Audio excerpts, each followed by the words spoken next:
Looking at our questions, question number 1, what is a nebula? And your answer was? It is a cloud. Whoops, that was too big. And that was too small. And that was just right. Okay, number 2, which star color indicates the hottest surface? And Casey went ahead and put violet in, but I took it out so we would avoid that confusion. Yes, you did. That's Casey's question, in case you have a problem. Oh. No, I mean when you submitted it. Yes. Okay, so blue is the hottest. Which of these colors would you have answered for the coolest? Red. Okay, and red would have been, I would not have put brown on there if I was asking for the coolest. We have stars that we call brown dwarfs because they're really not very bright at all. They're still a reddish color, but we call them brown, and they're even cooler. So when you see something that's a brown dwarf, that means it's even cooler than a red star. Okay, a blank moon is required for a solar eclipse, and a blank moon is required for a lunar eclipse. Brandon put this on himself. He was the one that was getting things crossed when he was teaching you, so you better get it right. Well, okay, you didn't answer the quiz this time, but what was the answer, Brandon? I think it's C. Okay, now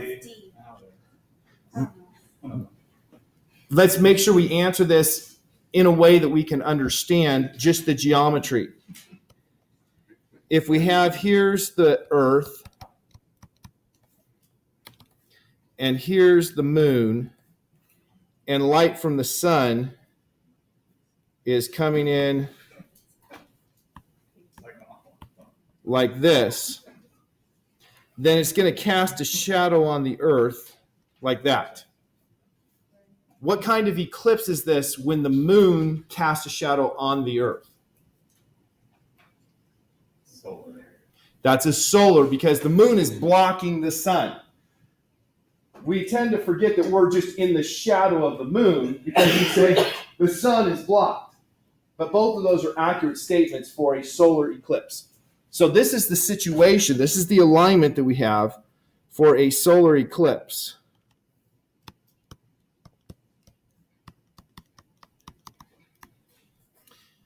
So now we ask, what phase is the moon? When we look at the moon, do we see the part of the moon that the sun is striking, or the part of the moon that's in the shadow of the moon?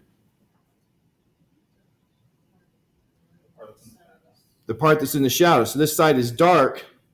So when that's dark, it's a new moon. So solar eclipses, new moon. So then we can go up there and say, there was only one that had new there. So solar eclipse, new moon, a full moon for lunar eclipse, because for lunar eclipse, you have the situation is reversed with the moon and the Earth. So here's the Earth.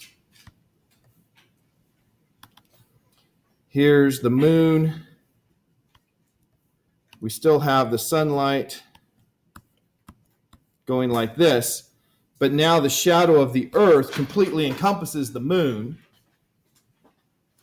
And thus we have the moon is in the Earth's shadow.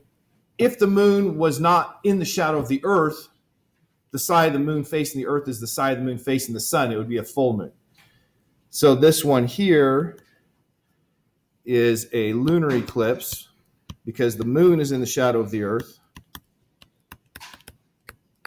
And it's a new moon because new moon means the phase of the moon where it is dark.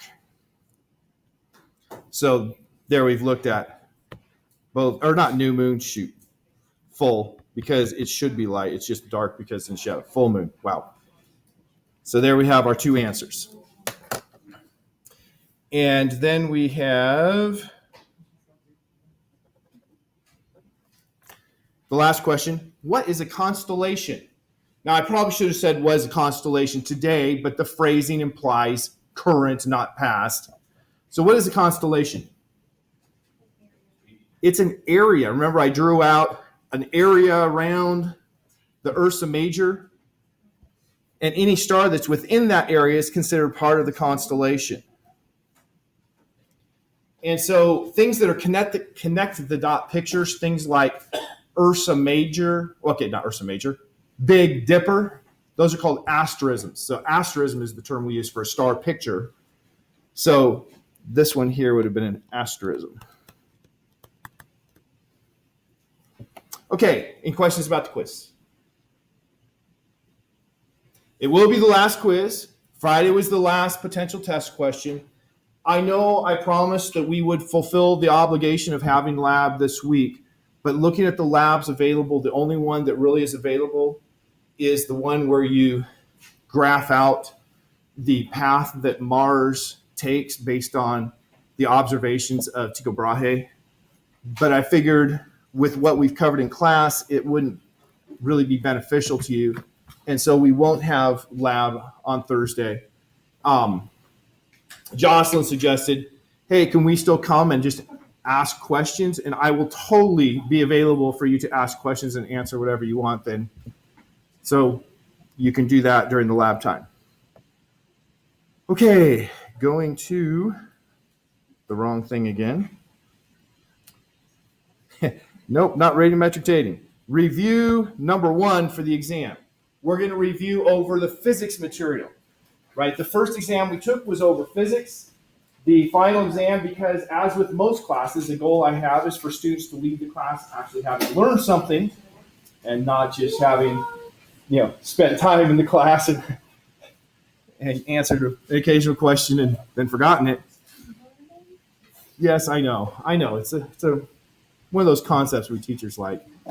Anyway, so it's going to be a comprehensive final over the semester. And so we'll start with talking about physics. So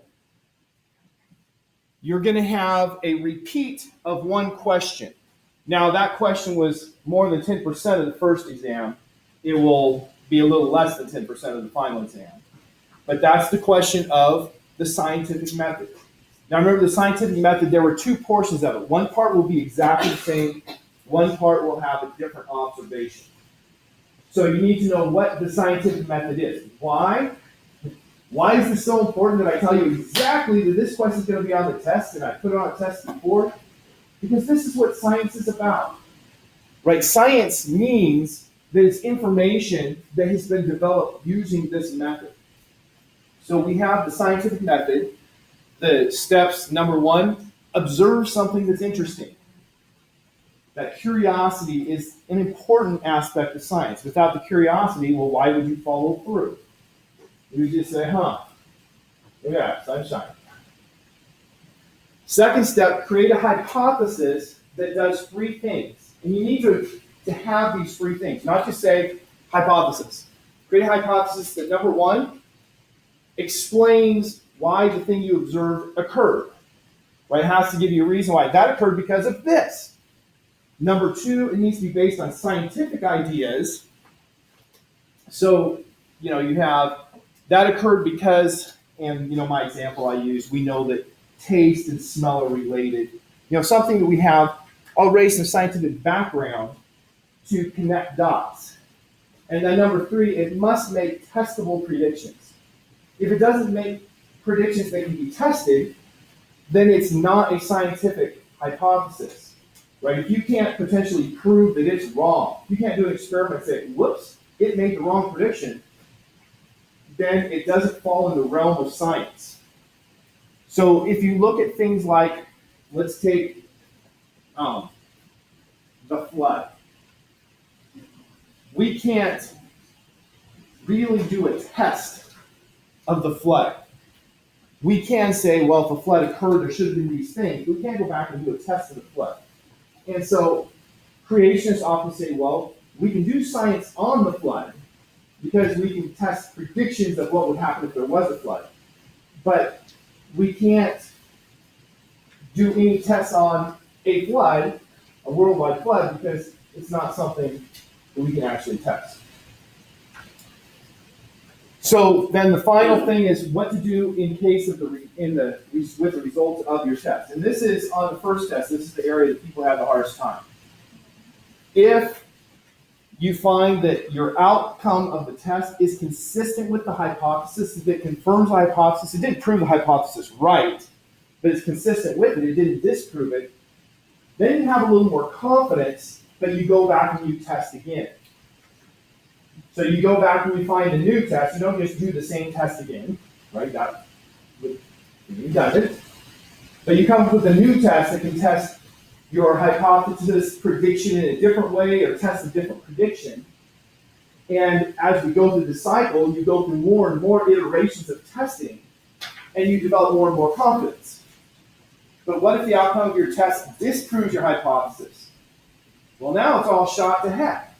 So you go back to number 2, and with your additional information, you know now it's not this, and so you update your hypothesis to something that's consistent with your new finding.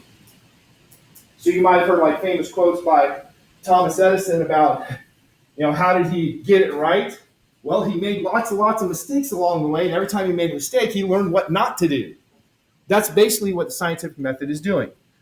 You're making an educated guess, a hypothesis, and then you test it, and each time your test shows you're wrong, well, that's the wrong direction. Let's go for another one. So you need to have this memorized. And so you're just going to regurgitate it, and that will be 4 points, the same as 4 questions on the test. And then I will give you an observation. I will say, you observe that, and it'll be followed by words. And then you're going to use that observation to actually show how the scientific method works. So for step 1, you will write, I observed that, and write the observation again. Right? Step 1. You have to rewrite it to show that you understand in the process, actually, yes, that was step 1, that observation. Then for step 2, you have to come up with your own hypothesis. It does not have to be the correct one, but it has to be one that fits these rules. It's based on scientific ideas, explains why it occurred, makes testable predictions. And then you have to suggest a test that could be made of that hypothesis that could potentially show that the hypothesis was wrong. And then you just say, if this outcome occurs, you need to say what the specific outcome is. Then my hypothesis failed, and I have to go back and make a new one. If this occurs, and you say what the outcome is, then my hypothesis passed the test, and I go back and I make a new test. You don't have to specify what the new test is or what the new hypothesis is. Just you're going to go back to those steps. So since that's 8 points out of 108, it's still a big portion of the grade. I want to make sure everybody understands perfectly what it is. And it's so important because many of you are in here because you're going to be teaching, science to students in grade school. And if you don't understand what science is, it's a lot harder to accurately teach it. And so this is the basis of all science, and that's why it's so important. Any questions about this? Obviously, it's really important to me. Okay, another thing from the prologue, this is actually before physics still, the areas of physical science. Now that we studied them all, you should have them in your head. Now I say studied them all. Oh, we studied physics. We studied a lot of chemistry. Earth science and meteorology were tied together. We started a little bit on meteorology, that's the weather, but we didn't get very far in it. We didn't do the chapter that was entitled meteorology. Our textbook combines those into one. And then there's astronomy, which is where we just ended. So, those are the areas of physical science. And as a grade school teacher, and you're teaching science class, you have one more thing besides physical science in science class. What's that? Biological science. The difference in physical science and biological science is physical science is studying the physical world. And while living things are part of the physical world, we separate off the living things, and that's the biological science. So I don't know very much about biological science. If that was part of this class, I would be in trouble. I know a lot more about the physical sciences. And that's what we studied. So now getting into physics. Just going by chapters, these are just the same slides from here on out as they were when I reviewed for the first exam. You could go back and listen to a review for a first exam. That would be, beneficial in case I mentioned something there that I didn't mention here. The review for the first exam, once again, is completely applicable. The test questions will be coming from the same list of questions. That does not mean that the test questions will be coming from the test we had before. Right? They're from the same list, so there will be some duplication, but there will be some that you haven't seen before. But the topics will all be over the topics from those sections. Because, sometimes people think, oh, I'll just study the old test and I'll have every question. They won't have every question. Okay, so chapter 1 was talking about motion and equilibrium. So we had the ideas of Aristotle and Galileo. Remember, Aristotle thought that you had the natural motion. And the natural motion is the motion that each one of you is exhibiting right now at rest. Then we have the natural motion is at rest. And if I make something move, I've done violence to it. And so we have violent motions when I make something move. But then nature is going to bring it back to natural motion, bring it to rest. So Aristotle would say, I push Casey's book, it stops because I did violence to it, and natural motion said it needs to stop. Galileo said, no, I don't think that that's the way it works. I think that something had to make it stop, that there had to be something that pushes on it. What do we call things that push or pull? Forces. So there had to be a force that made it stop. So Galileo did a lot of experiments. Aristotle said it's a beautiful idea, it has to be right. And oftentimes we latch on to ideas that sound wonderful and we think they must be true because they sound so great. That's the way Aristotle did. But Galileo said we need to test them. That's really the beginning of the scientific process there. Galileo is considered by many the father of the scientific method because he said we need to test these things, not just say, oh, it's beautiful, it must be true. So we have a lot of forces. The ones that were introduced there in that first chapter, force of friction, that's a force from things rubbing against each other. You can have static friction, which is when things aren't sliding, but if you have something on a slope and it's not sliding, it's stuck there because friction is keeping them from sliding. Or kinetic friction when they're actually sliding. Normal force, the force that keeps things from going into a surface. So if I push on the wall here, I'm applying a force into it. What direction is the wall's normal force on me? Equal and opposite. Okay, it's opposite, it's coming out. Now what if I put my hand up here? I'm both pushing up and in. What direction is the normal force from the wall on my hand? The opposite. It's always directly out. So the normal force is directly out. But there also has to be a force that is down because I'm pushing up and in. There has to be something down and out. The downward force would be the frictional force. Gravity is a force that acts between two objects. That's a fundamental force. The other force we've talked about, the frictional force, the normal force, those aren't fundamental. Those are actually both forces that derive from the electromagnetic force. But the gravitational force is a fundamental force, has the equation force gravity is equal to G, mass 1, mass 2, over R squared. Remember, you will have all the equations for you. You don't have to memorize that equation, but you do need to understand what it means. It means if I have two objects, the force between them is proportional to the product of their masses. So I take the mass of one multiplied by the mass of the other. It's inversely proportional to the separation squared. So I have to divide by the separation squared. So if two things get farther apart, that force gets weaker because you're dividing by a bigger number. And then tension. Tension is a force that's distributed through a cable or chain or something. So here's a string. I have that stopper. The force of gravity between the stopper and the earth is pulling the stopper down. What direction is the stopper pulling on the earth? I now expect Brandon to say, Pulling on the earth? Yeah. Oh, towards it? the forces are equal and opposite. The stopper is being pulled down by the earth is being pulled up by the stopper. Of course, if I let go of the stopper, we see the stopper drop. We don't see the earth come up. Why not?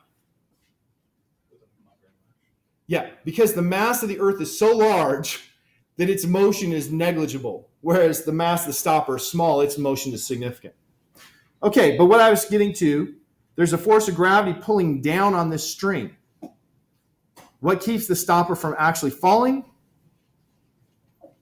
It's the tension in the string that's pulling up on the stopper. But what direction is the tension force on my finger at the top? What direction is the string pulling my finger? Down. So tension force is always in the direction of the string or cable or chain, leaving whatever surface it's attached to. Equilibrium is a term that means equal forces. So that means if you add up all the forces, they add up to 0. And when something's in equilibrium, it will stay in constant motion. Constant motion means constant velocity or no acceleration.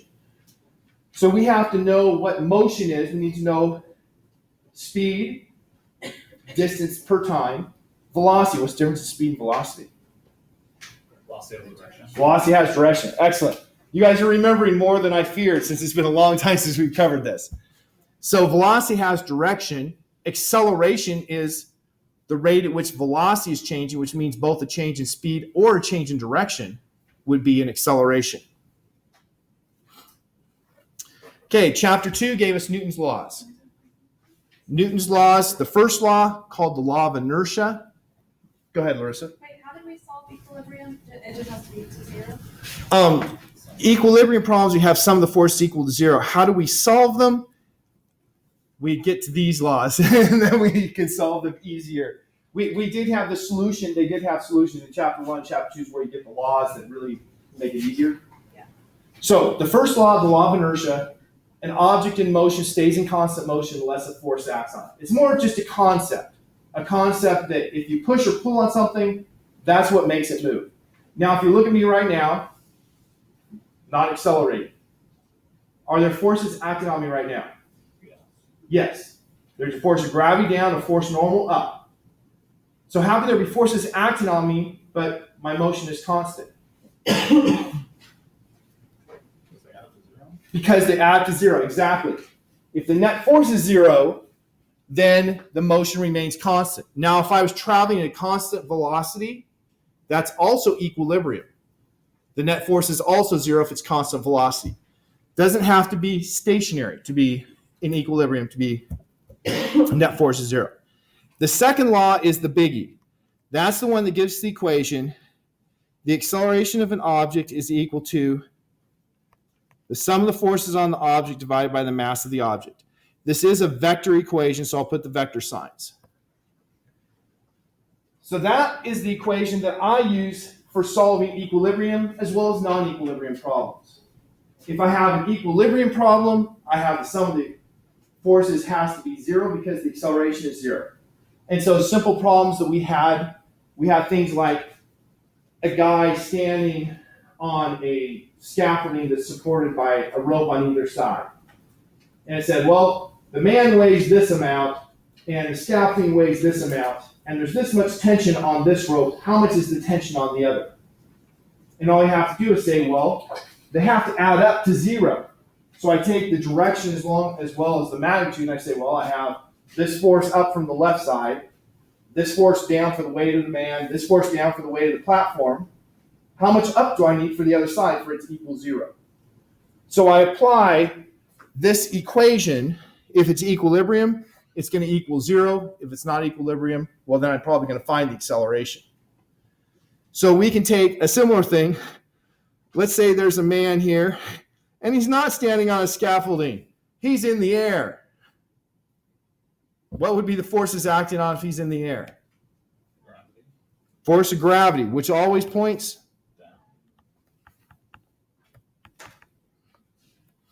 And if we can ignore air resistance, remember in a physics class, even though we acknowledge that there is air resistance, we approximate it to zero unless told otherwise. So if there's approximately no air resistance, what's his acceleration going to be? 9.8 squared. Now that's correct, but I want to go through how you get it.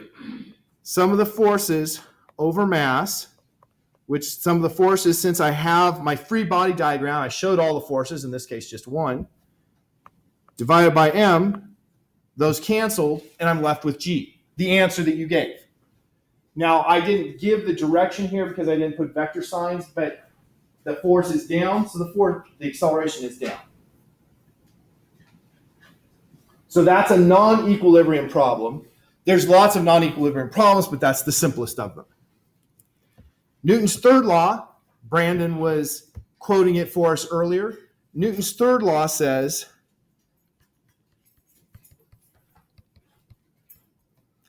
for every action, there's an equal and opposite reaction, which means if there is a force of object 1 on object 2, then there is an equal force of object 2 on object 1, but in the opposite direction. So if I push this, let's say toward the back of the classroom, it's pushing on me with exactly the same magnitude force, but the opposite direction. That's Newton's third law. And between those three, we solve huge amounts of problems in physics. Not so huge amounts in your class, but those are the keys to dynamics, to why things move.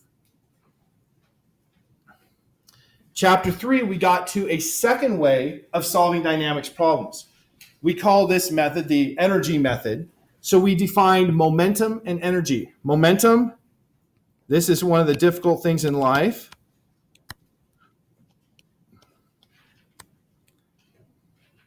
Momentum has the symbol P. It's difficult in life simply because there's no P in the word momentum, right? But P is the symbol for momentum. It's a vector, it has direction, and simply mass times velocity. So, think back to my demonstration with Nalco about conservation of momentum, and you'll get all of the memories you need there. Momentum is sometimes conserved and sometimes not. And oftentimes it's easy for people to say, no, it's always conserved. Well, if I just look at this ball, if I let go, what's going to happen? It's going to fall. Did its velocity remain constant? It started with what speed? 0. As it was falling, its speed was not 0. So its velocity was changing, which means its momentum was changing. So the momentum of the ball was changing as it fell. Why? Because Newton's second law can be written in terms of momentum, and Newton's second law says that the change in momentum, remember that delta means the change in, or the final value minus the initial value, is equal to the net force. And so if the net force is not 0, momentum's going to change. So for this ball, once I let go, it had just the force of gravity down. That can't add up to 0. And so the momentum changed. Now, if my system was this ball plus the Earth, then because I have the equal and opposite forces of the Earth pulling this down and this pulling the Earth up, the momentum of the Earth ball system would be conserved. And so that goes back to why don't we notice the Earth move when I drop this? It does, and its velocity is going to be equal to the velocity of this times the mass of this ball divided by the mass of the Earth. But of course, the mass of the Earth is enormous compared to the mass of this ball. So you're taking the mass of this ball and multiplying it by an essentially 0 value for the speed the Earth has in falling up to hit the ball. Then we have energy. Energy, we had different types of energy. We had kinetic energy. Kinetic energy was energy of things moving. That was 1/2 mv squared. We had potential energy. Potential energy is energy something has because of its position. And the common one we talked about was gravitational potential energy, mass times gravity multiplied by the elevation. But we also talked about the spring potential energy, 1/2 the spring constant times the amount the spring is stretched squared. And when we got to electricity, we had the potential energy for electricity was a different K. Isn't that lovely that there's a K, but it's a different one? Q1, Q2 over R with a minus sign. Minus sign? Yeah, I think that's right. So we had three potential energies there that we've looked at. Potential energy something has because of its position. It's that potential energy between no, it doesn't have the minus sign. It's that potential energy between the nucleus of an atom and the electrons in the atom that keeps the electrons from leaving the atoms. So it's a very important thing in chemistry. Quantum physics uses that equation as part of its derivation for what's going on in an atom. Yeah. Can you explain all that's in the potential energy one and then the little thing after it? I don't understand. All that's in it, you mean the three different things I wrote? Yeah, just to make sure I have it. Okay, so potential energy is energy something has because of its position. Right. So with gravity, we use the form here. This is an approximate form of gravity on the surface of the Earth. If you move away from the surface of the Earth, it looks a whole lot more like the electric one. But you have something has gravitational potential energy. That is, you have the ability for something to do work based on its position. Energy is the ability to do work. Work, force times distance parallel. So if I have something up here, gravity can do work on it. If it's down here, gravity can do work on it, but not as much. So it's a lower potential energy. Now with a spring, if I compress or stretch the spring, it has a force that will try to return it to the equilibrium position. And so once again, if you stretch or compress the spring, you have potential energy because that spring has been stretched or compressed, that will try to bring it back to the unstretched length.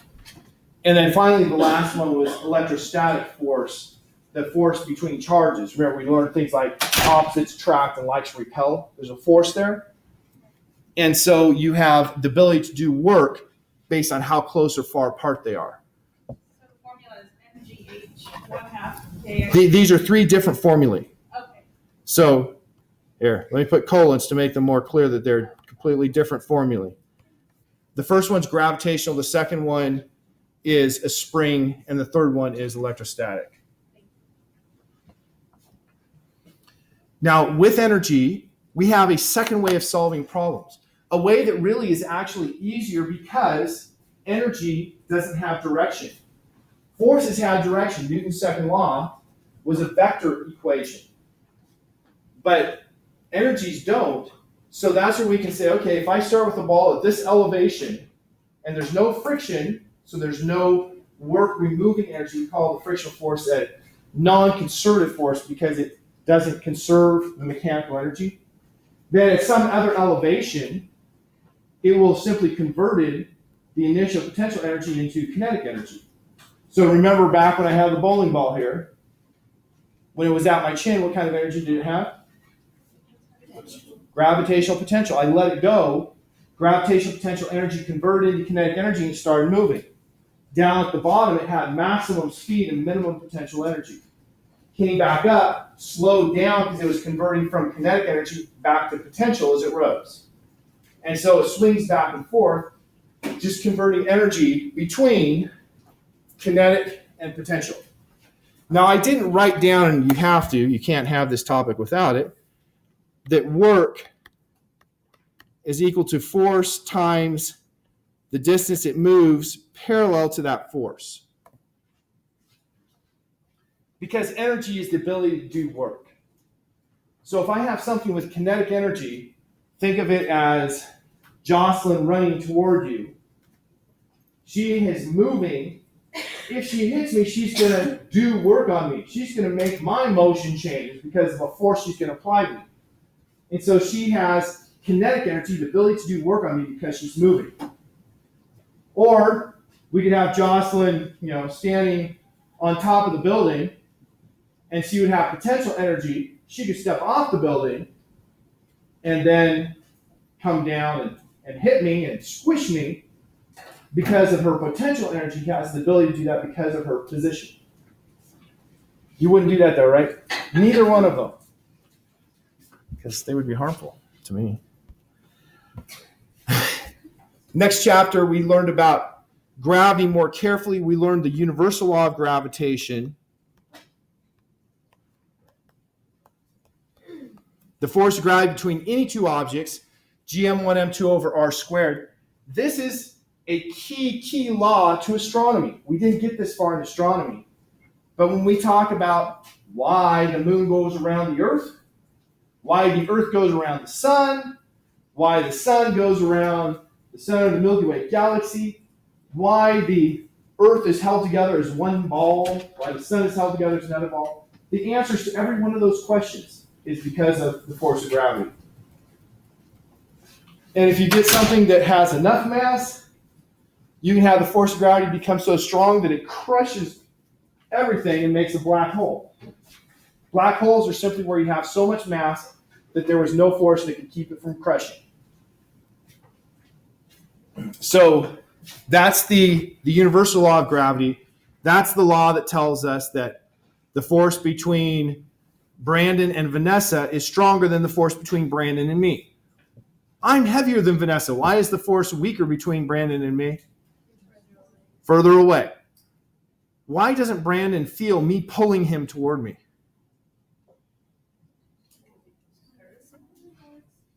Because I think you said, Hannah, it's a really, really small force. It's there, but it's too small for us to feel. If we had super sensitive equipment, it is measurable, but not measurable by you and me with any of the equipment we might have. So we had concepts of weightlessness. The concept of weightlessness, you can never have no mass, right? So weightlessness can't mean you have no mass. Some people take weightlessness to mean that there is no gravitational force acting on you, but that's not actually the typical definition of weightlessness. Weightlessness, the typical definition is if there's no normal force pushing against you, if you're just levitating. And so how can I achieve weightlessness? Well, we could take the example I gave a few moments ago with Jocelyn stepping off the ceiling, or not the ceiling, the roof. If she steps off the roof, there's going to be no normal force acting on her as she's falling, right? We will arrange something so she doesn't die, okay? We will not kill our students. But as she's falling, she would be weightless. She would not be weightless the instant she hits the cushions that we set to help her fall safely. Another common example used for weightlessness is you're in an elevator and the cable snaps. You fall, elevator falls with you. Astronauts, they're up there in the International Space Station. They're weightless in the space station, right? What does that tell you about the force of gravity on them? The truth is nothing. The force of gravity on them is somewhere around 80 to 90% the force of gravity acting on us right here. Right? There's not much difference. But what's different is they're in a capsule that is also falling. So they're falling, the capsule's falling. It's just like you being in the elevator with the snapped cable, except for they're never hitting the earth. They're not hitting the earth because they're moving tangentially. They're moving like this. And so moving like this, according to Newton's second law, there's a force downward. They have to accelerate downward. They change direction. But they move so quickly this direction that if they change direction, they're not actually getting closer to the earth. They're just changing direction, going in a circle. And so their acceleration that's caused by gravity is equal to what we call the centripetal acceleration, the acceleration necessary to go in a circle, which I don't see written here. It's your speed squared divided by the radius. So The space station is out there at some radius from the center of the Earth. And so the force of gravity is gm1 m2 over r squared. The acceleration of gravity is going to be that force divided by the person's mass, which turns out to be then that the acceleration of gravity is capital G mass of the Earth over r squared. And so they're falling in a circle, so you can actually solve for what the radius is based on the speed, where those two accelerations are equal to each other. The acceleration caused by gravity is the same as the acceleration necessary to make them go in a circle. And it is very much the same case as when I swing this around, it's not gravity here. Instead, it's just the tension in the string. But it's going around a circle just like somebody in a space, well, in the International Space Station is going in a circle. And you have the acceleration toward the center, in this case caused by the tension, in that case caused by gravity, is equal to the centripetal. Do you remember what the term centripetal means?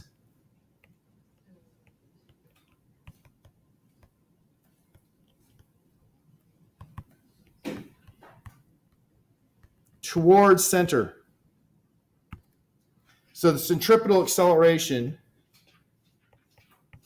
is the acceleration toward the center of the circle. And we talked about centrifugal. What's the thing you remember about centrifugal? Nothing? That's actually reasonably close.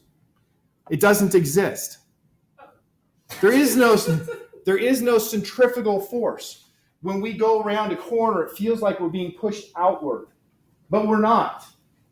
Our inertia, going back to Newton's first law, says we have a natural tendency to just travel in a straight line at a constant speed.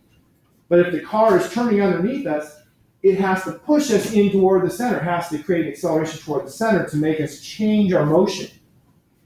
And so there's no centrifugal force pushing us out, but there is a centripetal force pushing us in to keep us in the car instead of having us fly in a straight line. Chapter 5, fluid mechanics. We talked about the motion of fluids. It's really important that you remember things like pressure. Pressure is force over area. We have air pressure. The air pressure is the force of air pushing on our bodies. It creates a force that's always into the surface. So air pressure is pushing in on every part of my head. And that air pressure is due to the weight of the air above me. So if I go up to higher elevation, there's going to be less air pressure. Hence, you go to Denver, less air pressure. If you go underwater, water is much more dense than air. Remember, density, the mass per volume. So the weight of the water above you increases much more dramatically as you go down than air weight does. So the pressure increases much more dramatically as you go down underwater. So if you're going underwater, the change in pressure is equal to the density of the water times G multiplied by the depth you are underwater. The pressure increases linearly with the depth. Now, we have here Archimedes' principle and Bernoulli's principle. We did a lab on Archimedes' principle. Archimedes' principle is the principle that says the buoyant force, the force pushing up on a body when it's in a fluid, is equal to the weight of the displaced fluid. Now, as I stand here in front of you, I am displacing air. The air is pushing in on all parts of my body, but since air pressure is greater down at my feet than it is at the top of my head, the force pushing up on the bottom of my feet is a little bit bigger than the force pushing down on the top of my head. That's what we call the buoyant force, the difference in those.